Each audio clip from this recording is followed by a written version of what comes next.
తగిలే రాళ్ళని పునాది చేసి ఎదగాలని, తరిమే వాళ్ళని హితులుగా తలచి ముందుకెళ్ళాలని,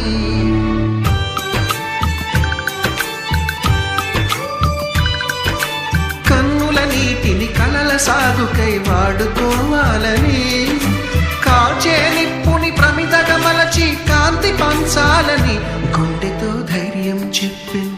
చూపుతో మార్గం చెప్పెను, అడుగుతో గమ్యం చెప్పెను, నేనున్నానని నీకేం కాదని, నిన్నటి రాతని మార్చేస్తానని.